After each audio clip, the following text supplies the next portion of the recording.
সকলোকে নমস্কাৰ এডুট্ৰাষ্টলৈ আপোনালোক সকলোকে স্বাগতম জনাইছো বন্ধুসকল আজিৰ ভিডিঅ'টোত আমি আলোচনা কৰিম জেনাৰেল ইংলিছৰ এটা অতি ইম্পৰ্টেন্ট টপিক প্ৰিপজিশনৰ ওপৰত আজিৰ ভিডিঅ'টোত আমি প্ৰিপজিশনৰ ওপৰত ডিটেইল আলোচনা কৰিম কিন্তু ভিডিঅ'টো আৰম্ভ কৰাৰ আগতে আপোনালোকক এটা কথা জনাই থওঁ যি সকলে ডেইলি এমচিকিউ প্ৰেক্টিছ কৰিব বিচাৰিছে তেওঁলোকে এডুট্ৰাষ্টৰ টেলিগ্ৰাম চেনেল এডুট্ৰাষ্ট 648ত গৈ প্ৰেক্টিছ কৰিব পাৰিব এতিয়া আহক আজিৰ ভিডিঅ'টো আৰম্ভ কৰোঁ সচৰাচৰ পৰীক্ষাবোৰত আহি থকা কেইটামান প্ৰিপজিশন আজি আমি আলোচনা কৰিম কিয়নো প্ৰিপজিশনবোৰৰ মাজত সিমিলাৰিটি বহুত থাকে আৰু তাতে আমি কনফিউজ হৈ যাওঁ যেনে কিবা এটা বস্তু ওপৰত বুজাবলৈ হলে কেইবাটাও শব্দ আপুনি ব্যৱহাৰ কৰিব পাৰে যেনে ইয়াত এতিয়া মই প্ৰথম যোনটো পইণ্ট দিছো আপ এবভ অন অভাৰ এই শব্দকেইটাৰ মাজত সিমিলাৰিটি যথেষ্টখিনি আছে আৰু তেনেকুৱাতে আমি কনফিউজ হৈ যাওঁ যে কোনটো সেন্টেন্সত কোনটো এপ্ৰোপ্ৰিয়েট প্ৰিপজিশন বহিব হয়নে আৰু তেনেদৰে সক নেক্সটটো দিছো ডাউন বিলো বিনিথ আন্ডাৰ এইকেইটা শব্দৰ মাজত এইকেইটা প্ৰিপজিশনৰ মাজতো প্ৰায় সিমিলাৰিটি আছে আটাইকেইটা তলত বুজাইছে গতিকে আজি আমি এনেকুৱা কিছুমান কনফিউজন দূৰ কৰিম প্ৰত্যেকটো কোৱেশ্চনত আপোনালোকক মই জনাবলৈ চেষ্টা কৰিম যে কেনেকুৱা ধৰণৰ সেন্টেন্সত কেনেকুৱা ধৰণৰ প্ৰিপজিশনটো এপ্ৰোপ্ৰিয়েট হ'ব আপোনালোককো 3 সেকেন্ডৰ সময় দিম প্ৰত্যেকটো কোৱেশ্চনত আপোনালোকেও নিজৰ ফালৰ পৰা চেষ্টা কৰি চাব আৰু কেইটা প্ৰশ্ন শুদ্ধ হ'ল হেটো আপোনালোকে মোক জনাব এতিয়া আহক আজিৰ first question My marks are dash average এতিয়া এই প্ৰশ্নটোত কৈছে যে মোৰ নম্বৰসমূহ ডেশ এভাৰেজতকৈ এতিয়া কম বুজাবলৈ আমি ইয়াৰ কোনটো ওয়াৰ্ড ব্যৱহাৰ কৰিম কোনটো প্ৰিপজিশন ব্যৱহাৰ কৰিম অপচন কেইটা চাই লওঁ আহক ডাউন বিলো আন্ডাৰ বিনিথ ইয়াত শুদ্ধ উত্তৰটো কি হ'ব পাৰে আপোনালোকক 3 সেকেন্ডৰ সময় দিছো আপোনালোকে এবাৰ চেষ্টা কৰি চাওক শুদ্ধ উত্তৰটো হৈছে option B My marks are below average এটো হ'ব appropriate answer ঠিক আছে এতিয়া হক নেক্সট কোৱেশ্চনটো চাওঁ My marks are dash 80% এই দুইটা সিমিলাৰ কোৱেশ্চন মই আপোনালোকক দিছো যাতে আপোনালোকে ডিফাৰেন্সটো বুজি পায় ইয়াত এতিয়া ওপৰত বুজাবলৈ মোৰ নম্বৰসমূহ 80% ৰ ওপৰত হেতু বুজাবলৈ এতিয়া কোনটো প্ৰিপজিশন বহিব তাক আমি চাই লওঁ আহক অপচন কেইটা হৈছে আপ এবভ অন over এতিয়া ইয়াত appropriate prepositionটো কি হ'ব প্ৰথমে আপোনালোকে চেষ্টা কৰক এই প্ৰশ্নটোৰ শুদ্ধ উত্তৰটো হ'ব option B My marks are above 80% এতিয়া আপোনালোকে এই দুইটা কোৱেশ্চনৰ পৰা এটা কথা গম পাইছে যে যেতিয়া নম্বৰৰ কথা আহিব মাৰ্কছৰ কথা আহিব মাৰ্কছবোৰ ওপৰত বুজাবলৈ হলে আপোনালোকে ব্যৱহাৰ কৰিব লাগিব above আৰু যদি তলত হয় তেনেহলে ব্যৱহাৰ কৰিব লাগিব বিলো ঠিক আছে এনে ধৰণৰ কোৱেশ্চন আহিব পাৰে পৰীক্ষাত গতিকে আপোনালোকে মনত ৰাখি থব এতিয়া হক নেক্সট কোৱেশ্চন কেটা চাওঁ I will visit him dash Thursday মই তেখেতক লগ কৰিম থাৰ্সডে বা বৃহস্পতিবাৰে হয়নে এতিয়া ইয়াত এপ্ৰোপ্ৰিয়েট আনসাৰটো কি হ'ব পাৰে অপচন কেটা হৈছে অন ইন ওভাৰ ইনটু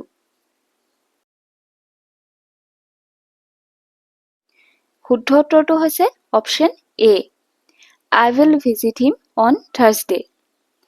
ইয়াত অন ওয়াৰ্ডটো কিয় হ'ল হেতু আপোনালোকে নিশ্চয় বহুতে জানে যেতিয়া বাৰৰ নাম থাকিব তেতিয়া আপোনালোকে ইউজ কৰিব লাগিব অন ইয়াত এতিয়া এটা স্পেসিফিক ডেৰ কথা উল্লেখ কৰা হৈছে থাৰ্সডে কথা উল্লেখ কৰা হৈছে হে কাৰণে ইয়াত প্ৰিপজিশন বহিব অন ঠিক আছে আনসাৰ এ এতিয়া নেক্সট কোৱেশ্চনটো আমি চাওঁ আহক She was born dash 2001 ইয়াত বাৰু কি প্ৰিপজিশন বহিব এবাৰ আপোনালোকে চেষ্টা কৰি চাওকচোন শুদ্ধ উত্তৰটো হৈছে option A She was born in 2001 কাৰণ ইয়াত এটা চনৰ বিষয়ে উল্লেখ আছে যেতিয়া চনৰ কথা দিয়া থাকিব কোনবা এটা নিৰ্দিষ্ট চন এটা দিয়া থাকিব তেতিয়া আপোনালোকে ব্যৱহাৰ কৰিব লাগিব ইন কিন্তু আৰু এটা কথা যদি চনটোৰ আগত আপোনাক ডেট এটা দি দিয়ে ধৰি লওক এই কুৱেশ্যনটোতে she was born dash 16 January 2001 তেতিয়া কি বহিব তেতিয়া বাক্যটো হ'ব she was born on 16 January 2001 কাৰণ ইয়াত এটা নিৰ্দিষ্ট ডেট এটা দি থোৱা হৈ আছে সেইবাবে ইয়াত অন বহিব কিন্তু যদি অকল চনটো দিয়া থাকিলে হয় তেতিয়া ইন বহিলে হয় ঠিক আছে আপোনালোকৰ কনফিউজনটো নিশ্চয় ক্লিয়াৰ হৈছে আৰু যদি নাই হয় তেনেহলে আপোনালোকে মোক জনাব মই আকৌ বুজাই দিম এতিয়া হক নেক্সট কোৱেশ্চন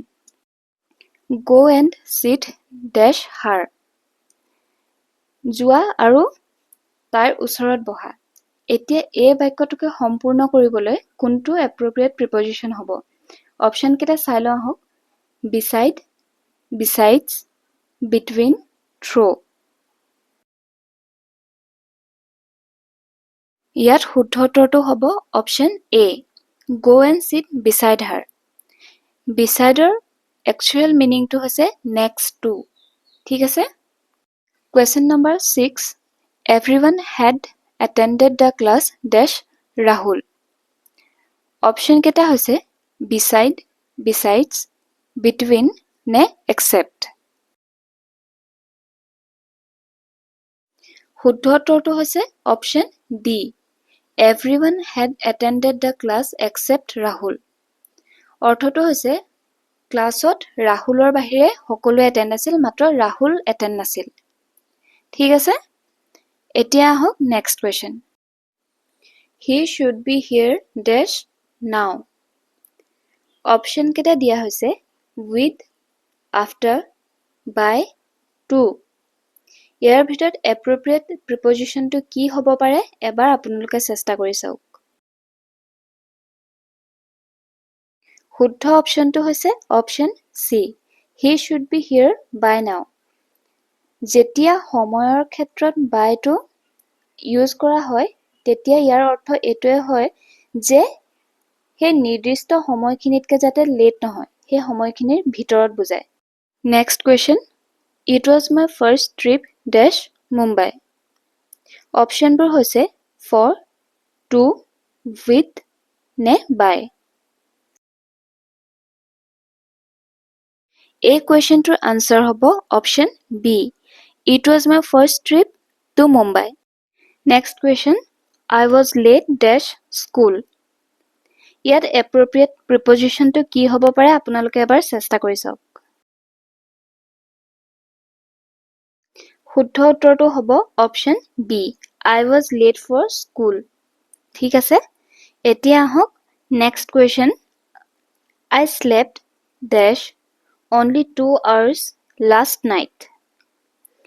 ইয়াত অপচন কেটা দিয়া হৈছে into for to with